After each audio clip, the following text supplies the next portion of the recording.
Vous n'aimez peut-être pas en faire, mais vous aimez le photographier, je parle du sport. Et oui, aujourd'hui on s'attaque à un autre sous-domaine de la photographie sportive. On va voir ensemble dans cet épisode les bases pour faire de bonnes photographies sportives. Quel matériel, quel réglage et comment se positionner, on va voir tout ça ensemble. Allez, en avant, Guingamp.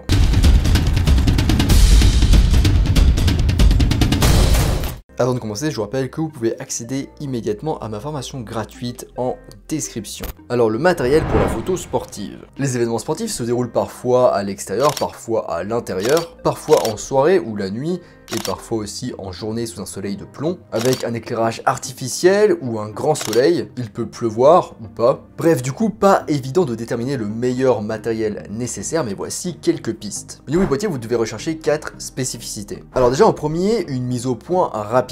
Et oui, parce que si le temps de faire la mise au point, l'action est déjà passée, bah ça sert pas à grand chose. Un autre point à regarder est le nombre d'IPS, donc d'images par seconde. Donc jusqu'à combien de photos par seconde peut prendre votre appareil photo en mode rafale. Parce que bien souvent en photo sportive, on mitraille et on voit après. Ensuite au niveau du capteur, donc l'avantage avec un 24x36, donc un full frame, c'est que vous aurez plus facilement de meilleurs résultats en basse lumière, notamment en photographie sportive d'intérieur qui sont très difficiles à prendre.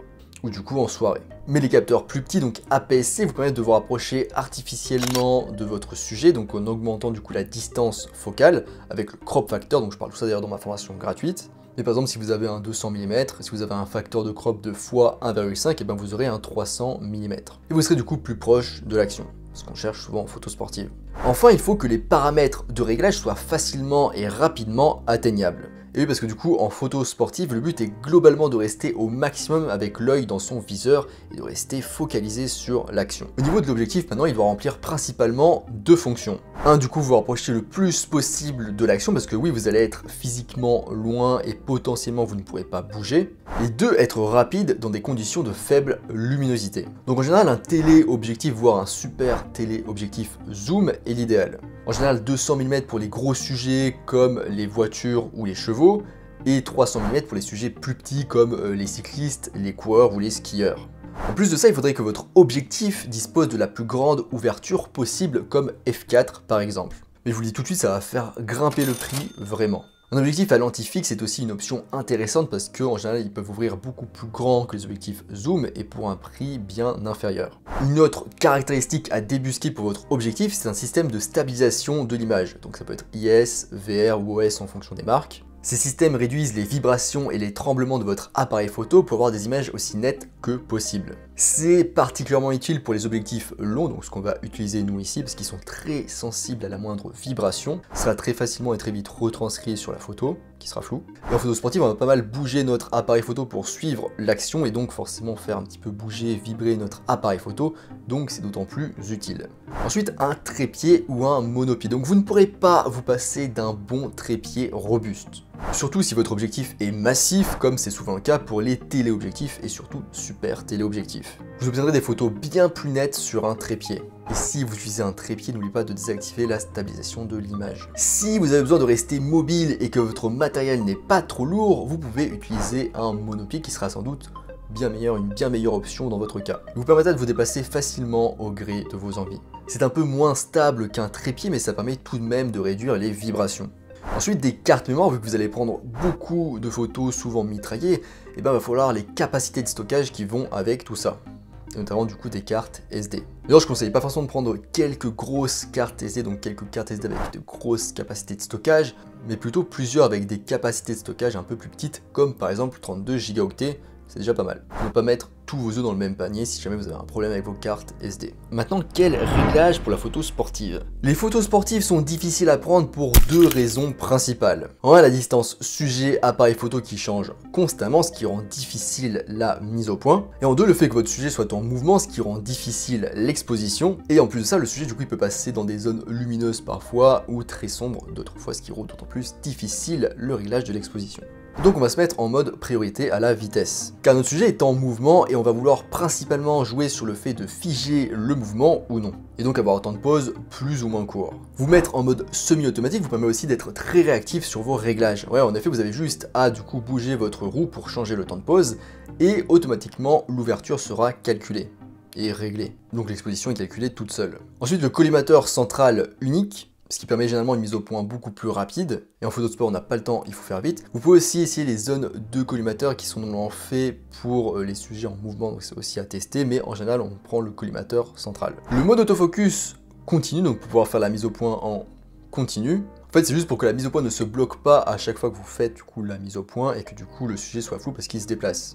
Avec la mise au point continue, tant que vous appuyez en demi-pression sur le déclencheur, en fait, la mise au point se fait sur le sujet même s'il bouge. Une autre solution, et sans doute la meilleure, c'est de mettre votre mise au point sur votre back button, et j'en parle notamment dans ma formation gratuite que je vous laisse en description. Enfin, le mode rafale, tout simplement car tout se passe rapidement. Le mode rafale, il permet de capturer en une pression toute une action avec une série de photos, qu'on triera du coup par la suite. Maintenant, quelle exposition pour la photographie sportive? Je vais vous donner quelques conseils de réglage, mais globalement ça va dépendre de 3 choses, donc de votre matériel, de votre éclairage et de votre sujet, et notamment de sa vitesse de déplacement. Mais globalement, retenez qu'on est sur de la photo d'action, donc votre sujet sera sans doute en mouvement rapidement. Vous voulez du coup figer l'action ou rajouter un petit peu de flou de mouvement éventuellement, donc globalement tout va tourner autour de votre temps de pause. Donc pour arrêter une action, il faut un temps de pause court, et du coup on se situera autour de 1/500 de seconde et 1/1000 de seconde. Je vous rappelle au passage que plus le temps de pause est court, moins la lumière a le temps d'atteindre le capteur, donc vous devrez sans doute augmenter vos ISO, surtout si votre objectif n'ouvre pas très grand. Au niveau de l'ouverture, donc plus l'ouverture est grande et donc plus le nombre F est petit, plus il y a de lumière qui passe et plus votre temps de pause peut être court, ce qui donc permet de figer l'action.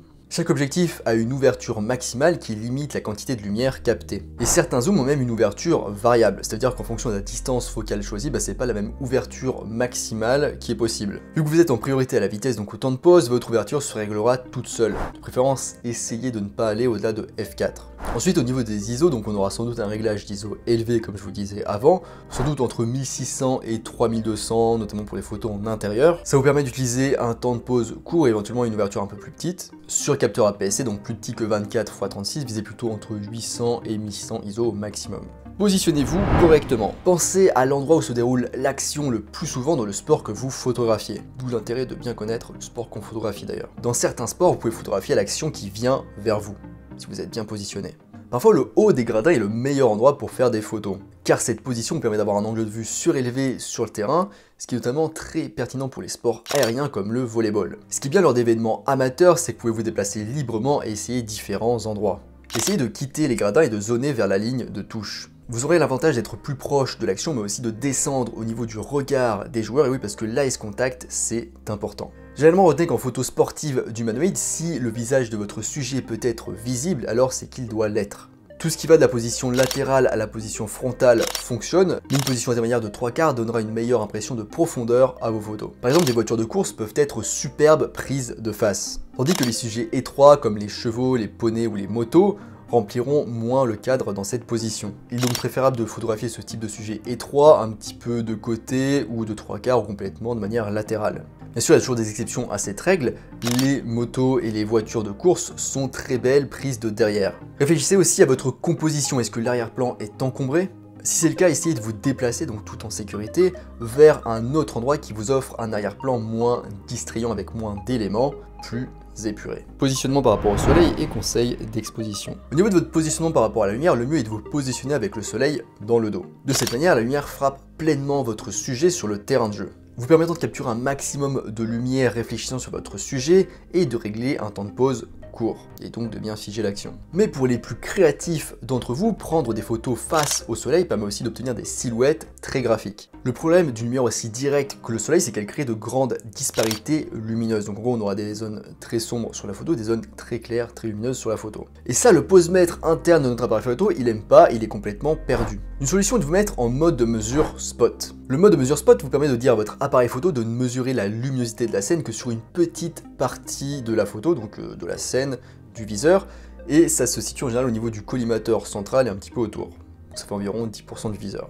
De cette manière, vous serez assuré que la partie la plus importante de votre sujet soit exposée correctement. Et en général, il s'agit du visage. Donc pour ce faire, vous devez vous mettre en mode de mesure stop. Ensuite, vous allez viser du coup le visage, mesurer l'exposition dessus en faisant une demi-pression.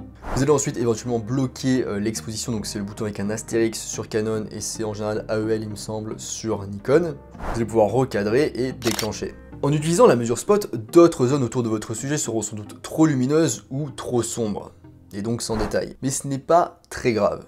L'essentiel c'est que le visage soit lisible parce que c'est avec le visage qu'on transmet des émotions. C'est la fin de cet épisode sur la photo sportive. Vous pouvez retrouver beaucoup plus de détails dans mon article que je vous laisse en description. Je vous parle notamment de timing, comment changer, peaufiner son timing et aussi de comment transmettre des émotions et aussi plein d'autres petites choses. En description, vous pouvez aussi retrouver ma formation gratuite sur les bases de la photo. Moi je vous laisse ici dans votre match et je vous dis à bientôt sur les internets mondiaux.